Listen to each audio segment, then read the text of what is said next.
NASCAR Xfinity Series qualifying is officially concluded from Circuit of the Americas, and Conor Zilisch has won his first pole of 2025. What's going on, guys? It's Daniel, and welcome back to our video.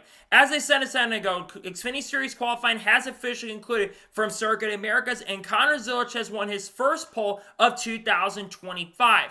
In practice, Conor Zilisch was a second faster at times than the rest of the field. He had a lap in the 1 minute and 37 second range and was half a second faster than his best friend Jesse Love, who put up really good time in the first round of qualifying, but unfortunately made some mistakes at the end.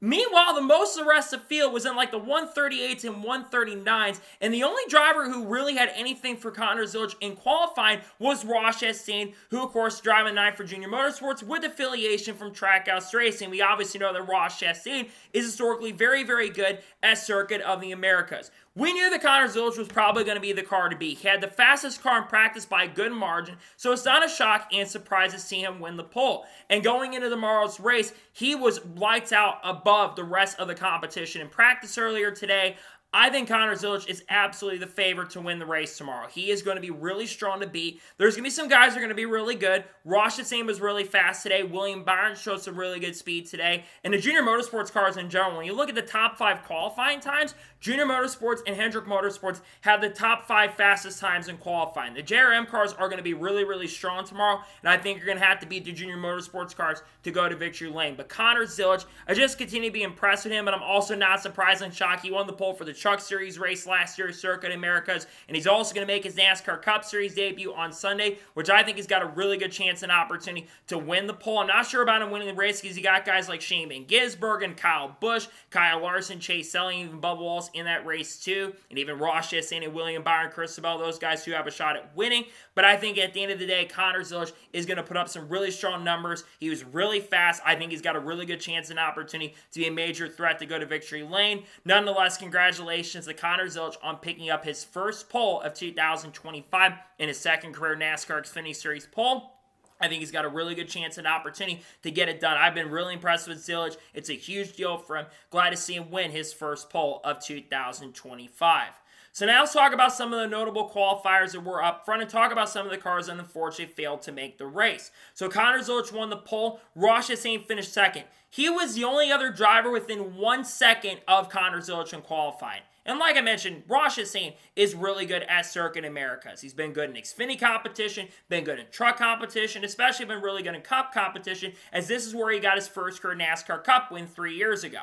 Ross is going to put up some good stuff against him tomorrow. I think that Ross has a good chance and opportunity. He'll be starting second, great speed from the number 9 car. This car, of course, had to qualify its way in. How about starting in second position?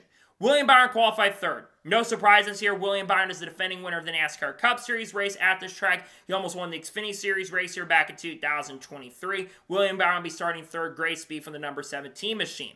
Justin Allgaier qualified fourth. Great speed from the number 7 team. They really were looking at the 2 teammates at Conor Zilisch and Ross to see what speed they had. Justin's a pretty underrated road course racer. He'll be starting fourth. Great job for him. How about Carson Quaffle qualifying in 5th position? Really impressed because when you think of Carson Quaffle, you think of him as more of a short track racer. So to see him qualify inside of the top 5 in his first road course start, I believe, is absolutely incredible. Fantastic speed. He'll be starting in 5th tomorrow afternoon. Corey Heim qualified 6th. Impressed with Corey Heim. Heim's been pretty good at COTA in the past in the Craftsman Truck Series. I think Heim was one of the best young talents and one of the best young prospects we've seen in a very long time. Great job from him and really bringing Sam Hunt Racing up to the front as well. He'll be starting 6th. Taylor Gray qualified 7th. He finished runner-up in the Truck Series race last year, so this doesn't surprise me or shock me, but he'll be starting inside the top 10. Great speed from the 54 team. Sam Mayer qualified 8th. I expected more from Mayer, to be honest. I thought Mayer would be more a factor to win the pole, and I think that the Haas factory team cars are struggling a little bit for the overall speed compared to the Junior Motorsports cars, but still he'll start inside of the top 10. 9th place start for the number 19 of Riley Herbst. Herbst and Jesse Love got into it a little bit during practice earlier today in qualifying, but Riley Herbst will start inside the top 10, and Christian Eckes qualified in 10th. I expect Eckes to be an underdog, maybe to get a top 5 potentially tomorrow. Great speed for him in 10th. Jesse Love qualified 11th. He screwed up his first lap, unfortunately, and that's why he's this far back. I think Jesse Love could be a factor to win the race tomorrow if he can get up there, and I think it'd be cool for him to have a chance to win. He's, of course, coming off winning Daytona a couple weeks ago. He'll be starting 11th. Great job for Jesse Love. Austin Hill qualified 12th, 13th place qualifying position for Brandon Jones. Sheldon Creed qualified 14th, decent for him. Daniel Dye qualified back in 15th. Sammy Smith, the only junior motorsports car not inside the top 5, and 6, I should say, he qualified 16th in the back of the field. Anthony Alfredo qualified 17th, decent speed for him. How about Blaine Perkins qualifying inside the top 20 and 18th? Nick Sanchez qualified 19th. Austin Green qualified 20th. Matt DiBenedetto qualified back in 22nd position. William Walsh really disappointed. His speed, just no raw speed at all this weekend. He qualifies back in 23rd. How about the 14 of Carson Oswald qualifying 24th? Decent speed from the SS Greenlight team. They had to make their way in because they didn't have a ton of owners points. They're in a good position. He'll be starting in 24th tomorrow.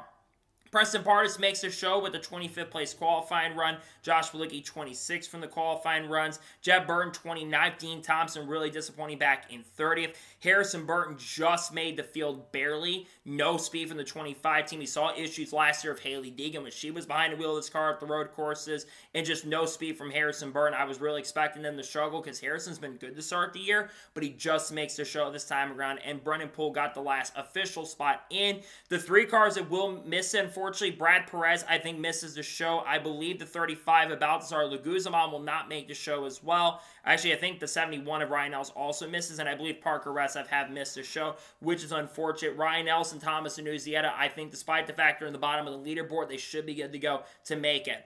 So overall, looking at qualifying, looking at who are going to be the big threats to win the race tomorrow, Conor Zilisch is the obvious favorite. He's got the fastest car in the field. He's a favorite coming to weekend. When you look at the betting odds, not just for the Cup Series, but the Xfinity Series as well, he's up there among the guys that are going to be major threats. I think that Conor Zilisch will have a really great chance and a fantastic opportunity to get a second career NASCAR Xfinity Series win. I know the first 2 races for Conor had not gone well to start the year because of super speedways, but I think this real season begins for Conor, and I think he's going to be the guy to beat tomorrow. I expect Zilisch to be really fast, really strong. He was the most smooth out there, you could tell from people going around the track. He had the most smooth car on the racetrack. I think that Conor Zilisch will be the guy to beat tomorrow, and I think he will be the one to watch out for. He may have a chance to win the pole for the Cup race as well.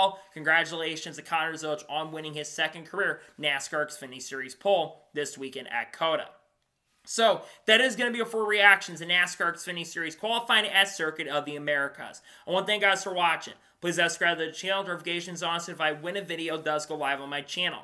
Follow me Twitter, Facebook, and Instagram, and support me on Patreon as well. Let's go below that and comment your thoughts below on today's episode. What are your thoughts on NASCAR Xfinity Series qualifying? Let me know your thoughts in the comments below, and congratulate Conor Zilisch on winning the pole. Let me know your thoughts in the comments below. Tomorrow on the channel, we have reactions to NASCAR Cup Series qualifying for Circuit of the Americas, and we also will have NASCAR Xfinity Series race review as well. If any major news breaks over the course of the next couple days, we'll discuss here live as well. If Dodge and Honda news starts coming out, we'll talk about that. Tomorrow on the channel, we're going to have, and Sunday, of course, we're going to have the starting lineup for the COTA race, and we also will have the race review as well for COTA. If Shane Van Gisbergen wins, we'll talk more about him, or if Conor Zilisch wins, talk more him as well. Same with people like Kyle Busch and Bubba Wallace and Chris Rebel and Kyle Larson, maybe Haley Deegan, Carl Edwards, Kurt Busch, all the good stuff we'll probably talk about on the channel in the coming days. Next week, we head out to Phoenix for the 4th race of the season, which I think that's going to be a really exciting and fun race there. We'll also talk about people like Cletus McFarland, Eric Almirola, Chandler Smith, and Lane Riggs, and all those people going into the weekends as well. So anyways, like I said, I want to thank you guys for watching today's episode, and I'll see you guys next time for more great, awesome NASCAR content and other motorsports content on the channel like this. Take care, everybody.